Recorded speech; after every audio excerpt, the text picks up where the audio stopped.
कौसल्या सुप्रजा रामपूर्वा सन्ध्या प्रवर्तते उत्तिष्ठ नरशार्दूल कर्तव्यं दैवमात्मिकम् कौसल्या सुप्रजा रामपूर्वा सन्ध्या प्रवर्तते उत्तिष्ठ नरशार्दूल कर्तव्यं दैवमात्मिकम् उत्तिष्ठ गोविन्द उत्तिष्ठ गरुडध्वज उत्तिष्ठ कमलाकान्त त्रैलोक्यं मङ्गलं कुरु मातः समस्तजगतां मधुकैटभारे वक्षो विहारिणि मनोहर दिव्यमूर्ते श्रीस्वामि निःश्रितजनप्रियदानशीले श्रीवेङ्कटेश दयिते तव सुप्रभातम् तव सुप्रभातमरविन्दलोचने भवत् पञ्चाननाभ्यभव षण्मुखवासवाद्याः त्रैविक्रमादिचरितं विबुधास्तु वन्दी भाषापतिः पठति वासरशुद्धिमाला शेषाद्रिशेखर विभो तव सुप्रभातम् ईषत्प्रफुल्ल सरसीरुहनारिकेलफूगद्रुमादिसुमनोहर बालिकानाम् आवादिमन्दमनिलः सह दिव्यगन्धैः शेषाद्रिशेखर विभो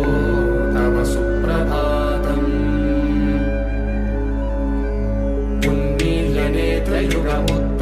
उन्मील्यनेत्रयुगमुत्तमपञ्जरस्ताः पात्रावशिष्टकदलीफलपायसानि भुक्त्वा सलीलमथकेलिसुखाः पठन्ति शेषाद्रिशेखर विभो तव सुप्रभातम् तन्त्री प्रकर्ष मधुरस्वनया विपञ्च्य गायत्यनन्तचरितं तव नारदोऽपि भाषा समग्रमसकृत्करसाररम्यम् शेषाद्रिशेखर विभो तव सुप्रभातम् भृङ्गावली च मकरन्दरसानुविद्धजङ्कारगीतनिनदैः सह सेवनाय निर्यात्युपान्तसरसी कमलोदरेभ्यः शेषाद्रिशेखर विभो तव सुप्रभातम् योषागणेन वरदग्निविमध्यमाने घोषालयेषु दधिमन्थनतीव्रघोषाः रोषाकलिं विदधते ककुपश्च कुम्भाः शेषाद्रिशेखर विभो तव सुप्रभातम्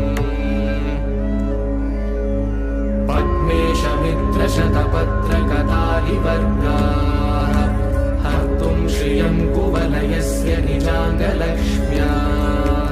भेरीनिनादमिव बिभ्रतितीव्रनादम् शेषाद्रिशेखर विभो तव सुप्रभातम्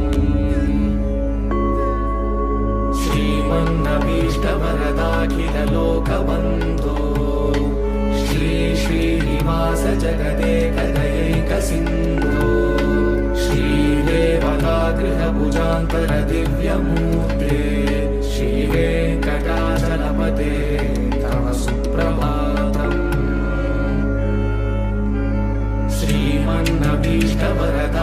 श्रीमन्नभीष्टवरदाखिललोकबन्धो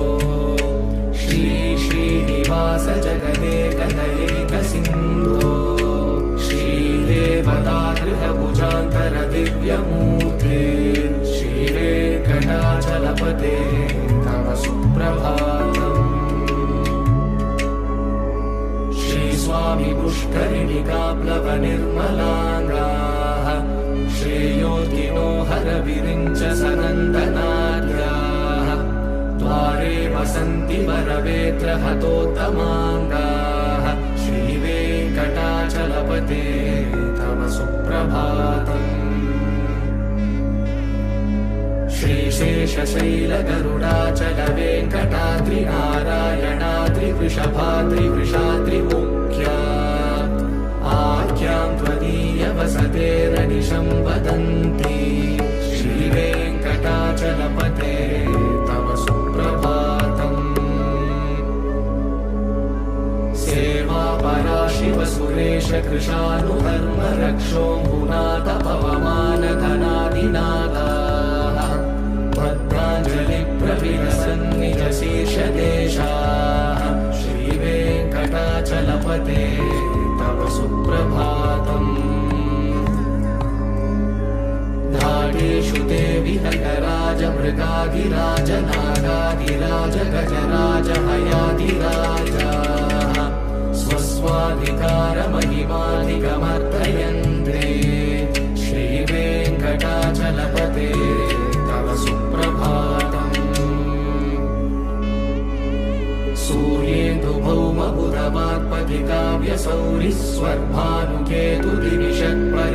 सूर्येन्दुभौमबुधवाक्पतिकाव्यसौरिस्वर्भानुकेतुदिविषत्परिषत्प्रधानाः त्वद्दासदासचरमावधिदासदासाः श्रीवेङ्कटाचलपते तव सुप्रभातम् त्वत्पादधूलिभरितस्फुरितोत्तमाङ्गाः स्वर्गापवर्गनिरपेक्षनिजान्तरङ्गाः कल्पागमाकलनयाकुलतां लभन्ते श्रीवेङ्कटाचलपते तव सुप्रभातम् त्वद्गोपुराग्रशिखराणि निरीक्षमाणाः स्वर्गापवर्गपदवीं परमाश्रयन्तः मर्त्या मनुष्यभुवने मतिमाश्रयन्ते श्रीवेङ्कटाचलपते तव सुप्रभातम् श्रीभूमिनायक दयादिगुणामृताब्धे देवादिदेव जगदेक शरण्यमूर्ते श्रीमन्ननन्द गरुडादिभिरर्चिताङ्गे श्रीवेङ्कटाचलपते तव सुप्रभातम् श्रीपद्मनाभ पुरुषोत्तम वासुदेव वैकुण्ठमाधव जनार्दन चक्रपाणे श्रीवत्सचिह्न शरणागत पारिजात श्रीवेङ्कटाचलपते तव सुप्रभातम्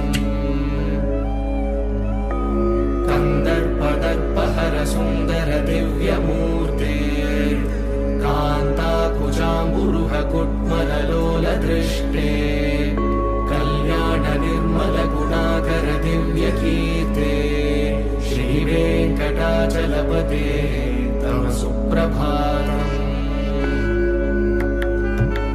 नीलाकृते कमठकोलनृसिंहवर्णिन् स्वामिन् परश्वत तपोधन रामचन्द्र शेषांश रामय गुणन्दन कल्किरूप श्रीवेङ्कटाचलपते तव सुप्रभातम् येलालवङ्गगणसार सुगन्धितीर्थम् दिव्यं वियत्सरिति हेमगणेषु पूर्णम् धृत्वा द्रवैदिकशिखामणयः प्रहृष्टाः तिष्ठन्ति वेङ्कटपते तव सुप्रभातम् भास्वानुदेति विकचानि सरोरुहाणि सम्पूरयन्ति निनदैः ककुभो विहङ्गाः श्रीवैष्णवा सततमर्थितमङ्गलास्ते तामाश्रयन्ति तव वेङ्कटसुप्रभातम् ब्रह्मादयः सुरवरासमहर्षयस्ते सन्तः सनन्दनमुखास्तव योगिवर्याः दावान्तिके तव हि मङ्गलवस्तु हस्ताः श्रीवेङ्कटाचलपते तव सुप्रभातम् लक्ष्मीनिवास निरवध्य गुणैकसिन्धो संसारसागरसमुत्तरणैकसेतो वेदान्तवेद्य निजवैभवभक्तभोग्य श्रीवेङ्कटाचलपते तव सुप्रभातम्। लक्ष्मीनिवास निरवद्य गुणैकसिन्धो संसारसागरसमुत्तरणैकसेतो वेदान्तवेद्य निजवैभवभक्तभोग्य श्रीवेङ्कटाचलपते तव सुप्रभातम्।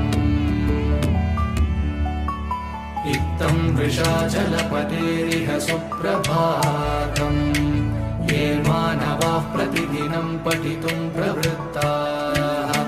तेषां प्रभातसमये स्मृतिरङ्गभाजा प्रज्ञां परार्थसुलभां परमां प्रसूते।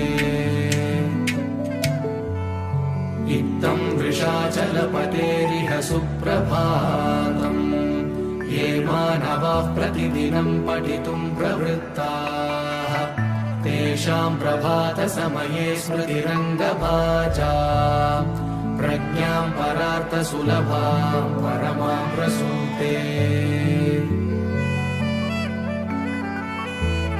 कमलाकुचूषुककुङ्कुमतो नियतारुणितातुलनीलतनो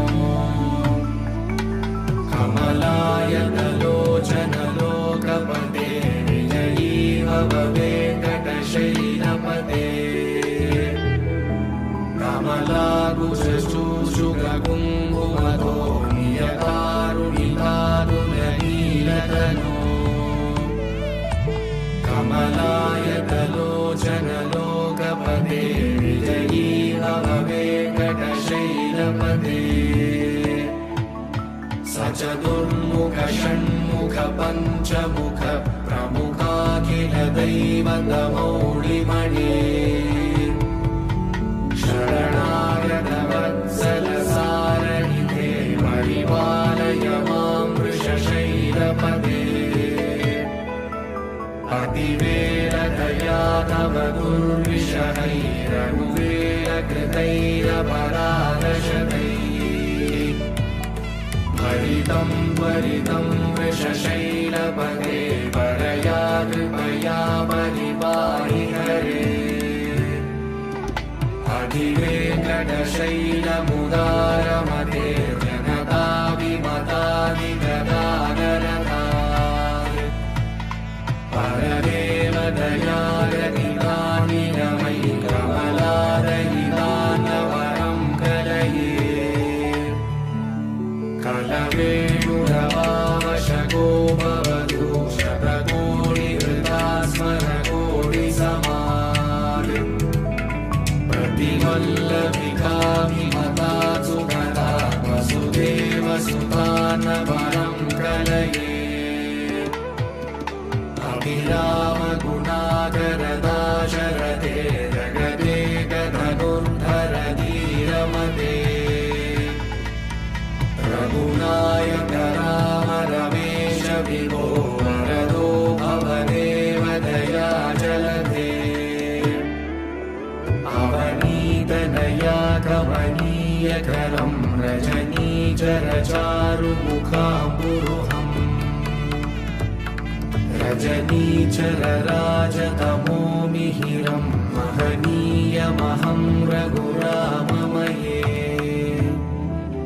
सुमुखं सुहृदं सुलभं सुकृतं स्वनुजं च सुखायममोघशरम् अपहाय रघुत्वहमन्यमहं न कथञ्चन कञ्चन जातु भजे। विना वेङ्कटेशं ननाथो ननाथः सदा वेङ्कटेशं स्मरामि स्मरामि। हरे वेङ्कटेश प्रसीद प्रसीद प्रियं वेङ्कटेश प्रयश्च प्रयश्च। विना वेङ्कटेशं ननाथो ननाथः सदा वेङ्कटेशं स्मरामि स्मरामि। हरे हरे वेङ्कटेश प्रसीद प्रसीद प्रियं वेङ्कटेश प्रयश्च प्रयश्च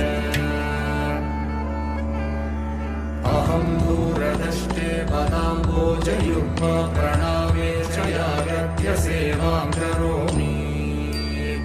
सकृत्सेवया नित्यसेवाफलं त्वं प्रयश्च प्रयश्च प्रभो वेङ्कटेश अज्ञानिना मया दोषान् शेषान् विहितान् हरे क्षमस्वत्वं क्षमस्वत्वं शेषशैलशिखामणे अज्ञानिना मया दोषान् शेषान् विहितान् हरे क्षमस्वत्वं क्षमस्वत्वं शेषशैलशिखामणे ईशानां जगतोऽस्य वेङ्कटपतेर्विष्णोर्परां प्रेयसीं तद्वक्षस्थलनित्यवासरसिकां रक्षान्तिसंवर्धिनीं पद्मालङ्कृतपाणिपल्लवयुगां पद्मासनस्तां श्रियं वात्सल्यादिगुणोज्ज्वलां भगवतीं वन्दे जगन्मातरम् ईशानां जगतोऽस्य वेङ्कटपतेर्विष्णोर्परां प्रेयसीं तद्वक्षस्थलनित्यवासरसिकां रक्षान्तिसंवर्धिनीं पद्मालङ्कृतपाणिपल्लवयुगां पद्मासनस्तां श्रियं वात्सल्यादिगुणोज्ज्वलां भगवतीं वन्दे जगन्मातरम् श्रीमन्कृपाजलनिधे श्रितसर्वलोकः सर्वज्ञशक्तनतवत्सल सर्वशेषिन् स्वामिन् सुशीलसुलभाश्रितपारिजात श्रीवेङ्कटेश शरणं शरणं प्रपद्ये श्रीमन्कृपाजलनिधे श्रितसर्वलोकः सर्वज्ञशक्तनतवत्सल सर्वशेषिन् स्वामिन् सुशीलसुलभाश्रितपारिजात श्रीवेङ्कटेश शरणं शरणं प्रपद्ये आनूपुरार्पितसुजातसुगन्धिपुष्पसौरभ्यसौरभकरौ समसन्निवेशौ सौम्यौ सदानुभवनेऽपि नवानुभाव्यौ श्रीवेङ्कटेश शरणं शरणं प्रपद्ये सद्यो विकासि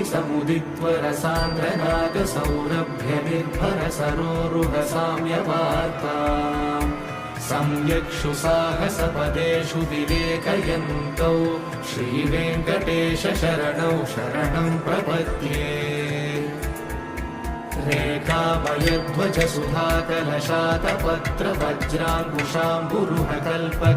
रेखाभयध्वजसुधाकलशातपत्रवज्राङ्कुशाम्बुरुहकल्पकशङ्खचक्रैः भव्यैरलङ्कृतकलौ परतत्त्वचिह्नैः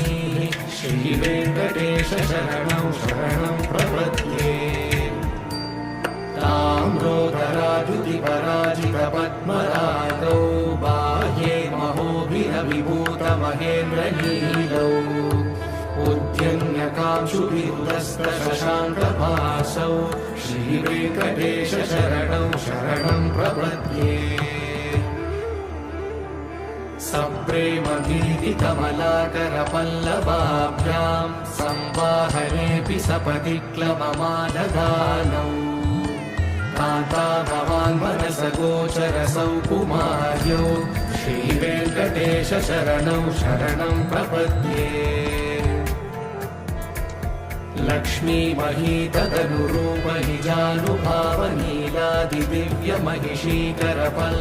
लक्ष्मीमहीतदनुरूपहिजानुभावनीलादिदिव्यमहिषीकरपल्लवानाम् आरुण्यसङ्क्रमणतः किल सान्द्ररागौ श्रीवेङ्कटेश शरणं शरणं प्रपद्ये नित्यानमद्विति शिवादिकिरीटकोटिः प्रद्युक्तदीप्तनवरत्नमहस्प्ररोहैः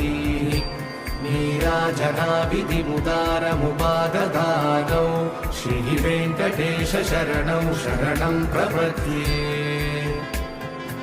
विष्णोपदे परमयित्युदितः प्रशंसौ यौ मध्वमुत्स इति भोग्यतयाभ्युपातौ भूयस्ततेति तव पाणितलप्रदिष्टौ श्रीवेङ्कटेश शरणौ शरणं प्रपद्ये पार्थाय तत्सदृशसारथिना त्वयैव यौ दर्शितौ स्वचरणौ शरणं व्रजेति भूयोऽपि मह्यमिहतौ करदर्शितौ ते श्रीवेङ्कटेश शरणौ शरणं प्रपद्ये मन्मूर्तिकालियफणे विकटाटवेषु श्रीवेङ्कटाद्रिशिखरे शिरसिश्रुतीनाम् चित्तेऽप्यनन्यमनसां सममाहितौ ते श्रीवेङ्कटेश शरणौ शरणं प्रपद्ये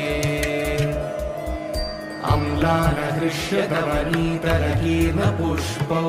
श्रीवेङ्कटाद्रिशिखराभरणायमानौ आनन्दिता किल मनोनयनौ तवैतौ श्रीवेङ्कटेश शरणौ शरणं प्रपद्ये प्रायः प्रपन्नजनता प्रथमावताह्यौ मातुस्तनाभिवशिशोरमृतायमानौ प्राप्तौ परस्परतुलामतुलान्तरौ ते श्रीवेङ्कटेश शरणौ शरणं प्रपद्ये सत्त्वोत्तरैः सततसेव्यपदाम्बुजेन संसारतारकदयाद्रगृहञ्जलेन सौम्योपयन्तृमुनिनामवदर्शितौ ते श्रीवेङ्कटेश शरणौ शरणं प्रपद्ये सत्त्वोत्तरैः सततसेव्यपदाम्बुजेन संसारतारकदयाद्रगृहञ्जलेन सौम्योपयन्तृमुनिनामवदर्शितौ ते श्रीवेङ्कटेश शरणौ शरणं प्रपद्ये श्रीशश्रिया घटिकया त्वदुपाय भावे प्राप्ये त्वयि स्वयमुपेयतया स्फुरन्त्या नित्याश्रिताय निरवद्य गुणाय तुभ्यं शान्तिं करो वृषगिरीश न जातु मह्यम् श्रीशश्रिया घटिकया त्वदुपाय भावे प्राप्ये त्वयि स्वयमुपेयतया स्फुरन्त्या नित्याश्रिताय निरवद्य गुणाय तुभ्यं शां किं करो वृषगिरीश न जातु मह्यम् श्रियकान्ताय कल्याणनिलये निलयेऽर्तिना श्रीवेङ्कटनिवासाय श्रीनिवासाय मङ्गलम् श्रियकान्ताय कल्याणनिलये निलयेऽर्तिना श्रीवेङ्कटनिवासाय श्रीनिवासाय मङ्गलम् लक्ष्मी सविभ्रमालोकशुभ्रुविभ्रमचक्षुषे चक्षुषे सर्वलोकानां वेङ्कटेशाय मङ्गलम् श्रीवेङ्कटाद्रिशृङ्गाग्रमङ्गलाभरणाग्रये मङ्गलानां श्रीनिवासाय मङ्गलम् सर्वावयव सौन्दर्य सम्पदा सर्वचेतसा सदा सम्मोहनायास्तु वेङ्कटेशाय मङ्गलम् नित्याय निरवध्याय सत्यानन्दचिदात्मने सर्वान्तरात्मने श्रीमद्वेङ्कटेशाय मङ्गलम् स्वतः सर्वविदे सर्वशक्तये सर्वशेषिणे सुलभाय सुशीलाय वेङ्कटेशाय मङ्गलम् परस्मै ब्रह्मणे पूर्णकामाय परमात्मने प्रयुञ्जे परतत्त्वाय वेङ्कटेशाय मङ्गलम् आकालतत्त्वमश्रान्तमात्मनामनुपश्यता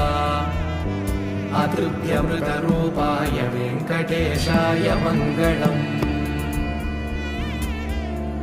प्रायस्व शरणौ पुंसां शरण्यत्वेन पाणिना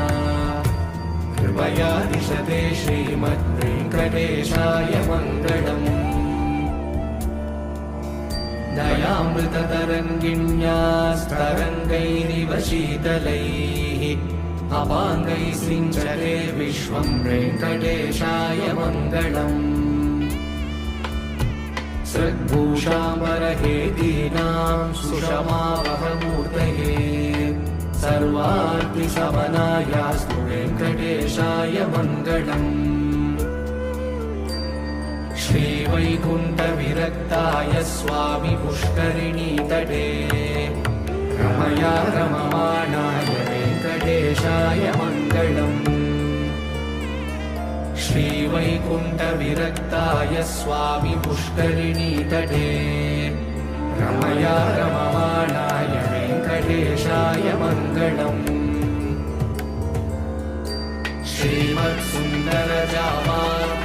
श्रीमत्सुन्दरजामातृमुनिमानसवासिने